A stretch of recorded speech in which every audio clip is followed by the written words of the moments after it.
All right. That's better. Greetings, everyone, and welcome in to my channel. I am Professor L, and as a reminder, this is a live stream for math help. So viewership um, engagement, I guess is what I'm looking for, is strongly encouraged.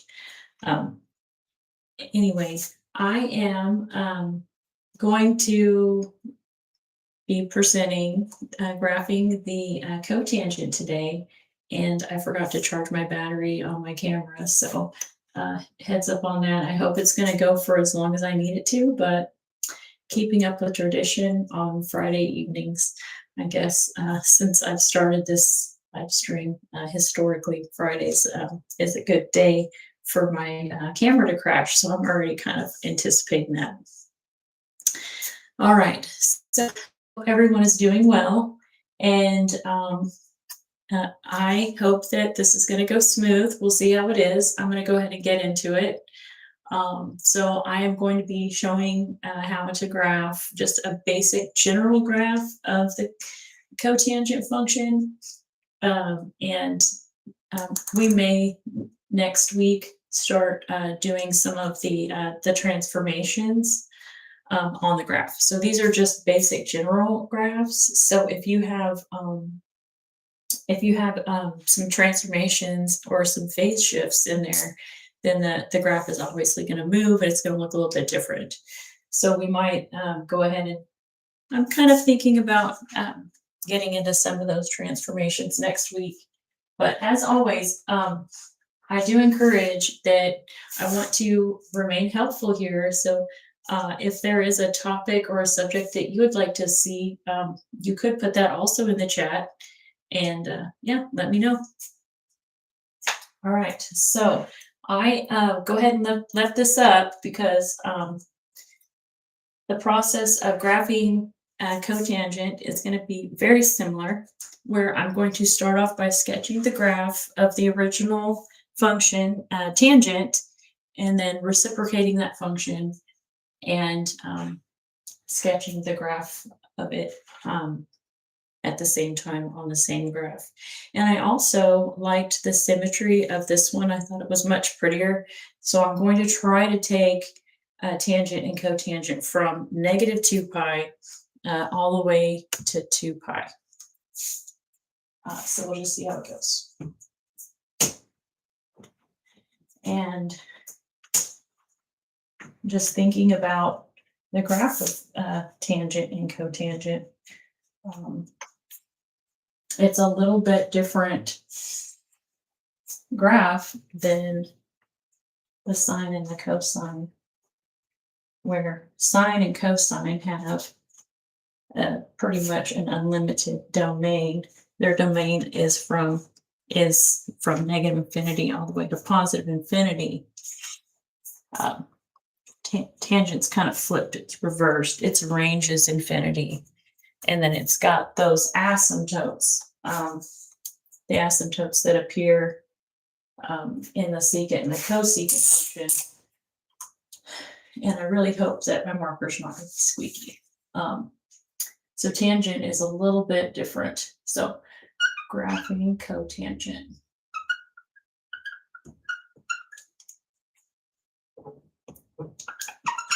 And I'm already going to switch it out.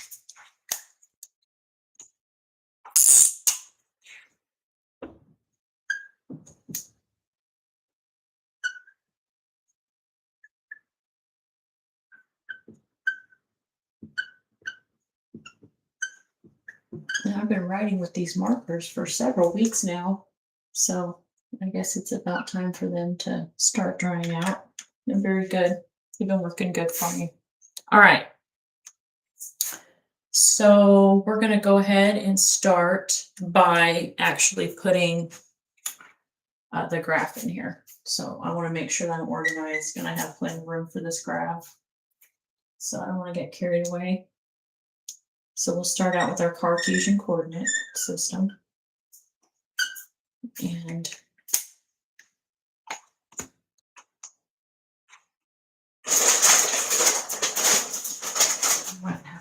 third marker out and see if this works better. So this is me trying to get used to doing math every day. It's been quite challenging. Even just planning to do it for an hour a day it's been good, but it's been hard. All right, so we've got that. This marker is working a lot better, thank goodness. And I'm going to go ahead and put, instead of putting cotangent here, we'll start out with y equals tangent of x. And I know I've sketched tangent several times, but part of trying anything new, especially as opposed to cameras and social media as I have been in my adult life, feel like starting out with this project in my comfort zone has been key because I lose my brain. All right, so what I want to do is I'm going to go from -2 pi, negative infinity. But I feel like it's getting better. I'm starting to get more comfortable. And part of the magic is me having comfortability so that I can keep my head clear and I can have my full train of thought. That's a goal. I'm not there yet. I'm hoping that it'll work out when I start getting more comfortable. I can get into when I get into some more complicated problems and graphs and such. Okay, so we're going to start out with our lowest value first. We're going to go from -2 pi, and I'm going to list all of my values in my table from -2 pi. I'll go ahead and put it in here from pi to +2 pi. So we've got, see if I can list them in order.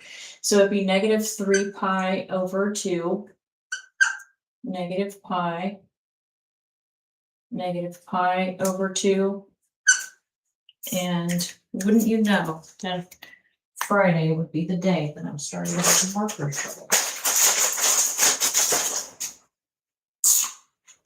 It's always something. All right, -pi over 2, 0, pi over 2, pi, got 3 pi over 2, and 2 pi.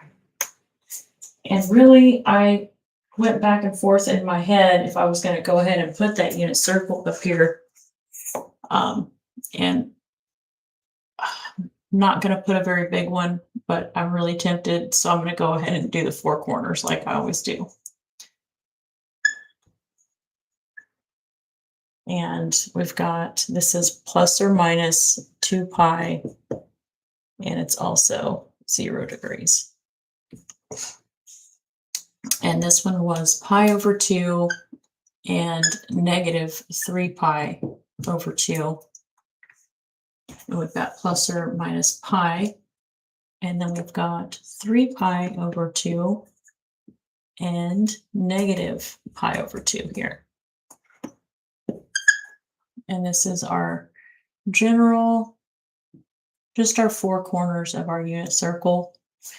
And then we might have some more points in there that we'll derive.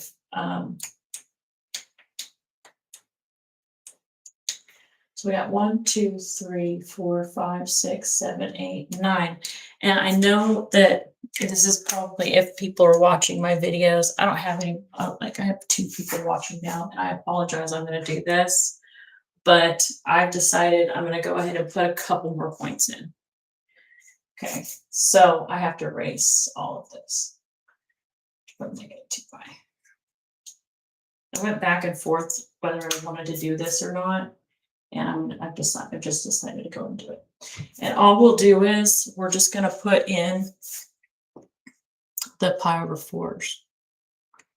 Okay, we'll just do the pi over 4s. So that's pi over 4. Oh, this is making me remember. This one was 5 pi over 4. Oh, where's my unit circle? 3 pi over 4. We got 3 pi over 4, 5 pi over 4. Oh.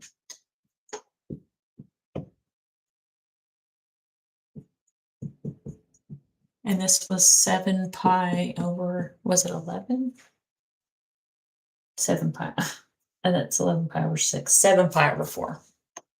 So it's got to be divisible by 4. So that's right. Okay. So we're going to put, oh, that might be too many. That might be too many points because that's 8 more points. All right, let's just see how it goes. Okay. And this is negative pi over 4. So we need some more points in here. Hang on. Negative pi over 4. And I'm going to have to figure out, do I have the negatives in here? I derived it a couple of days ago. So we might have to just take a deep breath and relax and recall how to get these other values. All right. So if this is negative pi over 2, and I want to figure out what the negative angle here is,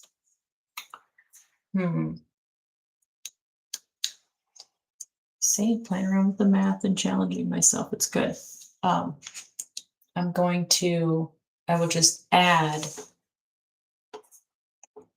I could add a negative pi over 4 to that.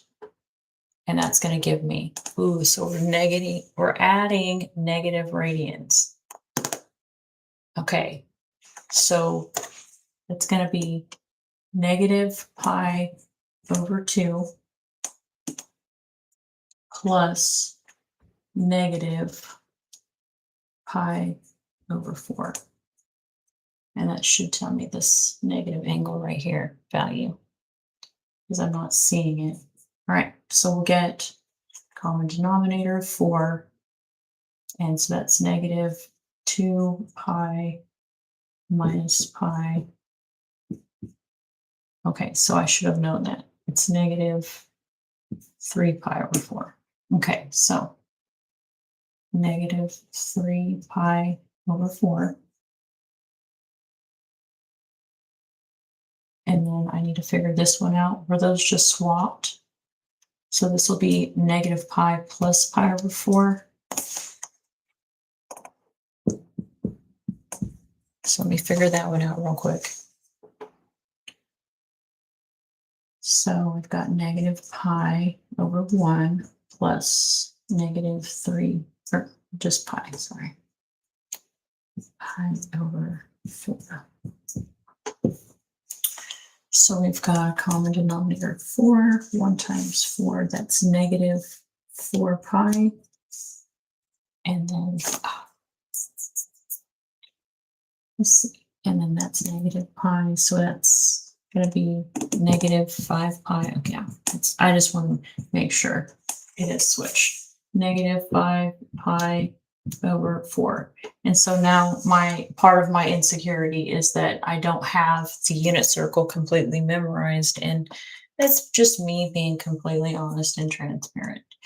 I'm hoping that through this project that I will get it memorized completely like the back of my hand, but we'll see. All right, do I have all of them? I don't have this one. So I think these are also swapped. So this is just going to be negative 7 pi over 4, because it does follow a pattern since it's a cyclical in nature. And so it follows that wave. And so it has a period, and it repeats. All the values repeat going around the circle. Okay. So I have all of those, and I'm going to go ahead. I'm going to try to leave my graph as big as it is and put all these points in here. Okay. So I think the easier method is just tapping it here. Negative pi, positive pi. And let's see, we've got, this is pi over 2, and we've got 3 pi over 2. And let's see, negative pi over 2, negative 3 pi over 2. And then we're going to throw these other points in here. Between 0 and pi, we've got pi over 4. We've got right in here between pi over 2 and we've got, this is 3 pi over 4. And then we've got pi. We've got 5 pi over 4 in here.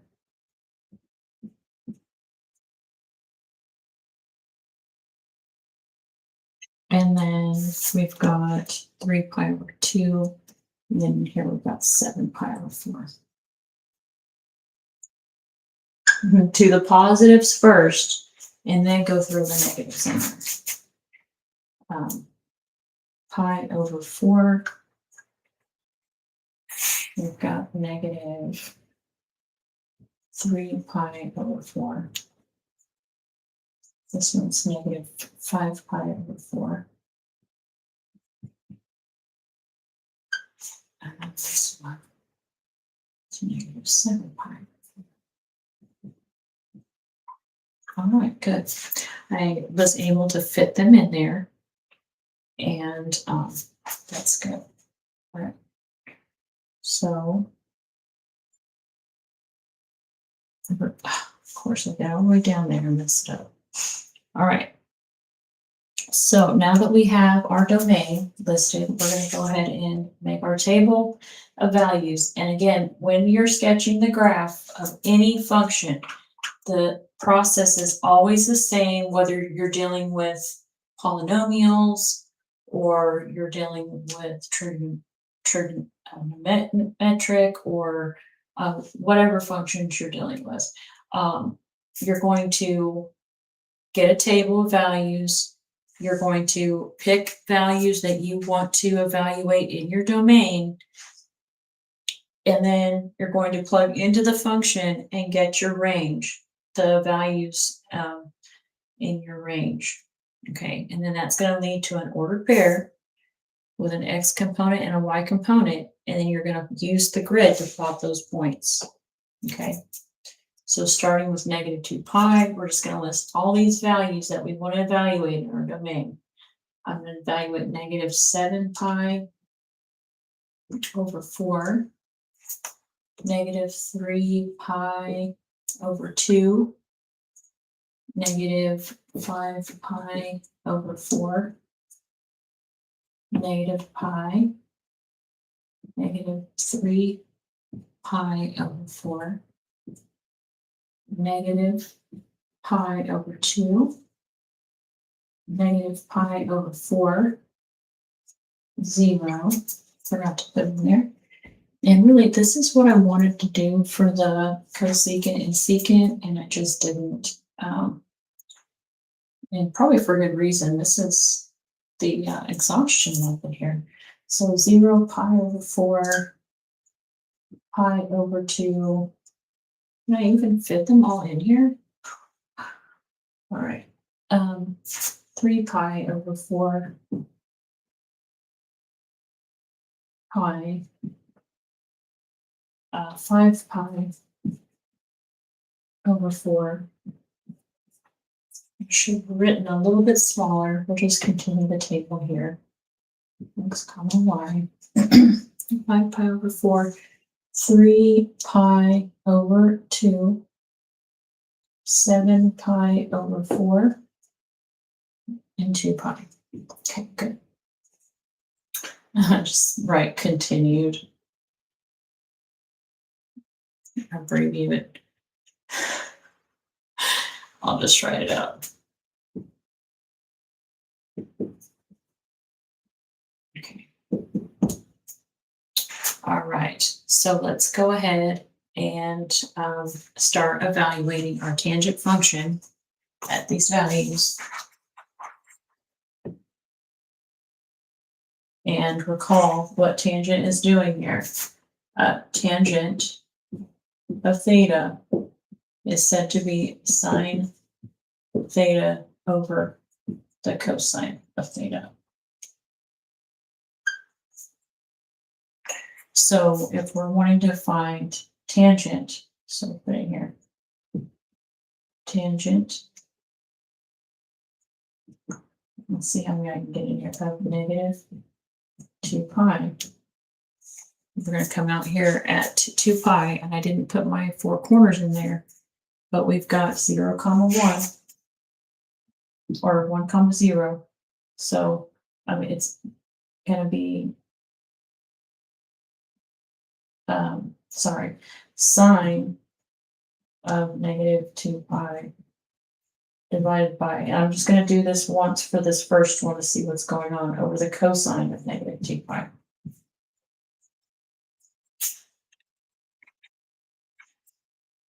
And then we'll make it a little bit more shorthanded after this one. But just so you can see what's going on with that function. And then maybe just put that in there real quick. Right here at this point, it's 1, 0. So you're getting your sine value from your y component, which is 0, and your cosine is 1, and it's going to lead to just 0.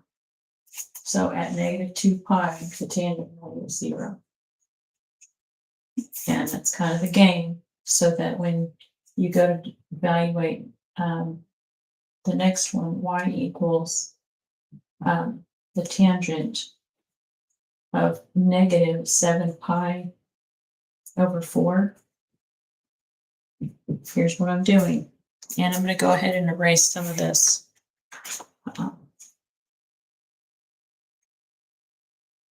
Hopefully this will go a little bit faster.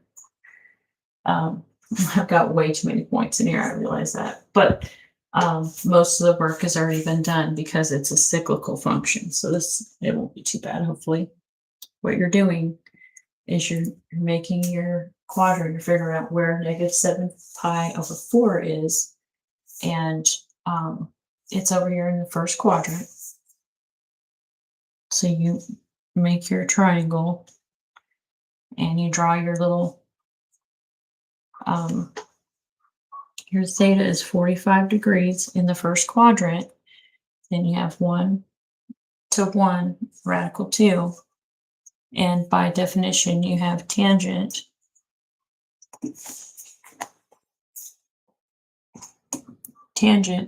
is opposite over adjacent by definition.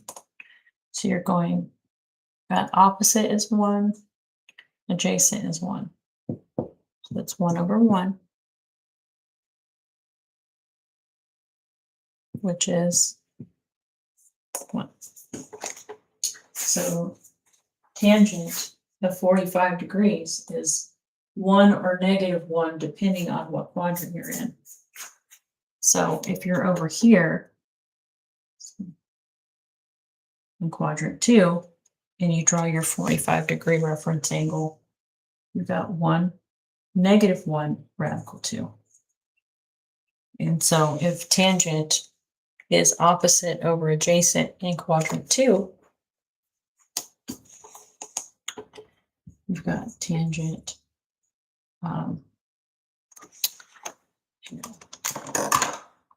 I got lazy and I didn't put it in there. So we'll go ahead and write it in there. Tangent of negative 7 pi over 4 is right here.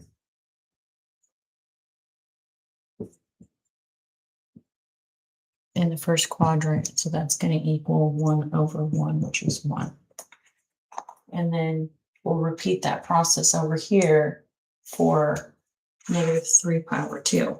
I'll put it here.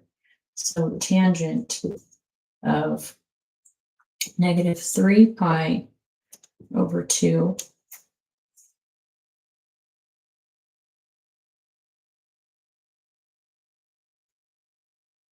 and I've already got that triangle. Where is 3 pi?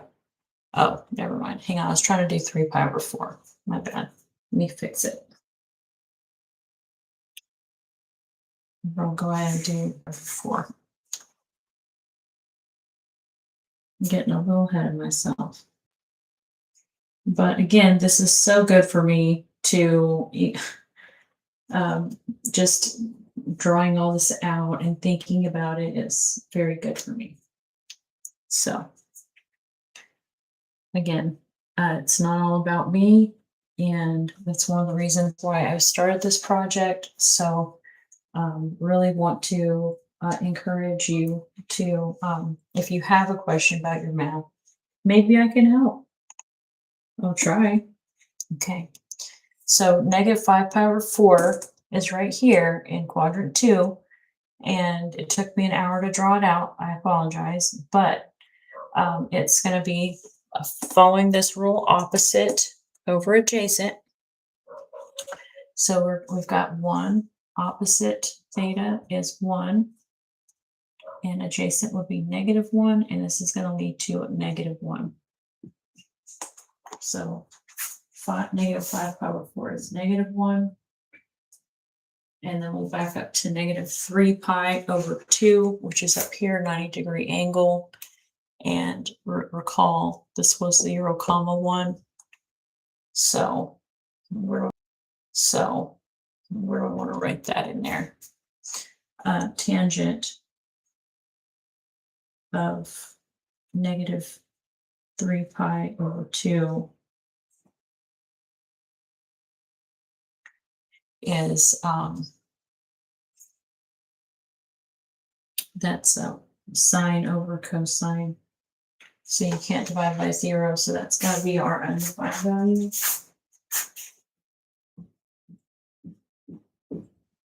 And then as soon as I have, the other day I wiped my face.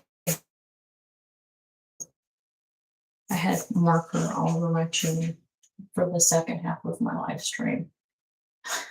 It's unfortunate. I hope I didn't just do that again because I've got it all over my hand. All right. I've got a couple more values, and then I'll just be able to reflect the graph and put these other ones in here because of the pattern. Okay. As soon as you see the pattern, you can go ahead and do that if you want to. It's not cheating. Here, and recall this was a -1, 0. So tangent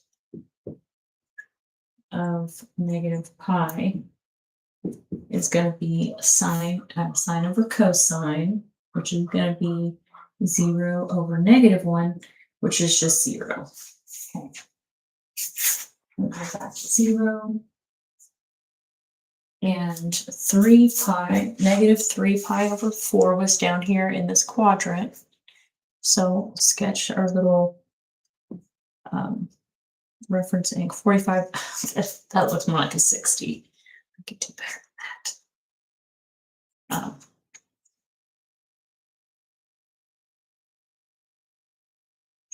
So you draw your reference angle, and it's -1, -1 now for theta. And so you have tangent of -3 pi over 4 is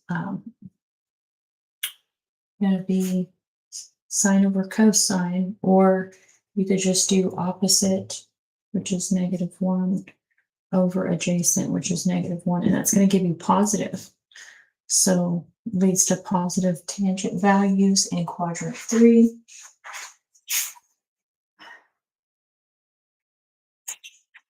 And then negative pi over 2, it's down here.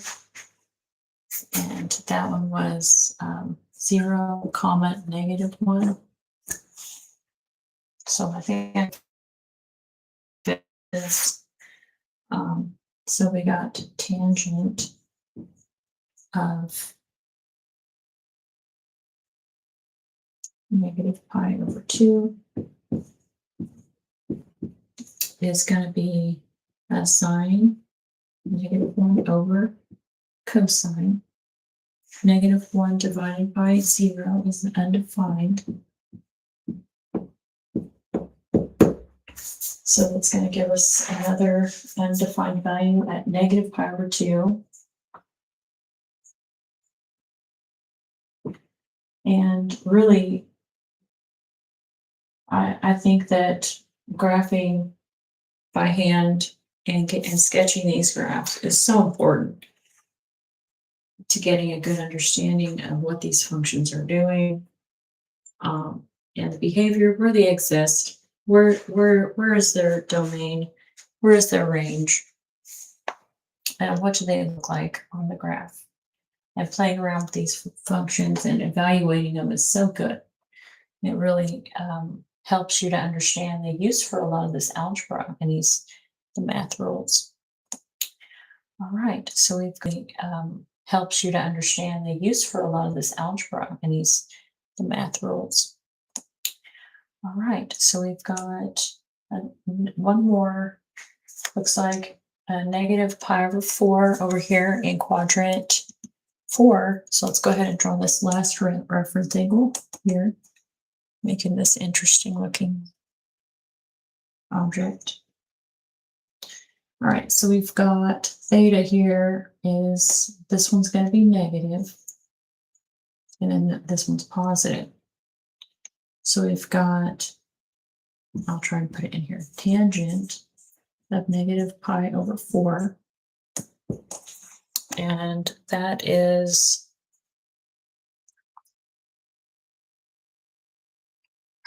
opposite. Opposite is -1 over adjacent, which is +1, is going to give me a -1 for tangent in quadrant 4.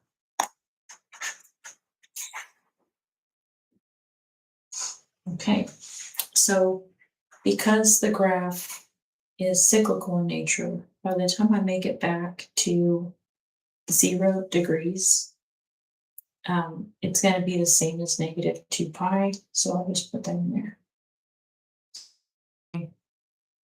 My pattern is going to ensue now. So pi over 4 is +1. Pi over 2 should be undefined. 3 pi over 4 is, wait, what was that right here? -1. Pi, we'll see that. And then we've got 5 pi over 4. Oh yeah, I was like, where's my other table? 5 pi over 4, we're back to +1, it looks like. And 3 pi over 2 is going to be undefined. 7 pi over 4, where was I right here? 3 pi, yeah. 7 pi over 4 is going to be -1. And then 2 pi is back to 0. Right, so let's sketch these in here real quick because I realized that I've already spent a lot of time sketching them. I haven't even got to cotangent yet, but it's really important, I think, to show. So I'm just going to go with it. So let's see how fast I can sketch these points. -2 pi 0. And let's try and draw them big because I'm not ready for colors yet. It's -7 pi over 4, isn't 1. And the rest of this.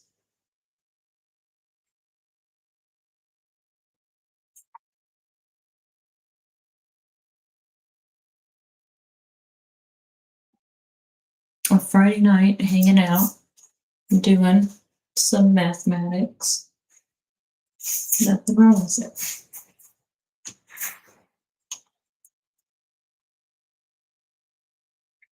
Hopefully, I'm helping someone out there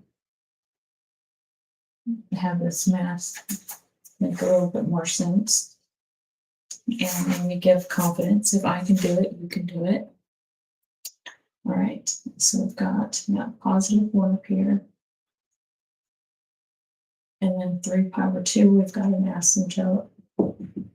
These undefined values we've been talking so much about. Trying to get them straight as possible down here. And then we got negative 5 pi over 4 is negative 1. And then negative pi is back to 0. Try to draw these dots in here pretty big. Negative 3 pi over 4 is positive 1. Negative pi over 2 is another asymptote, it's undefined. And we're gonna have a lot of dots on this graph because I'm going to, what I want to do is I want to dash the tangent function and then make the cotangent function dark. All right, so negative pi over 4, we're at negative 1. And 0, we're back to 0. Pi over 4, we're at 1. And pi over 2, undefined.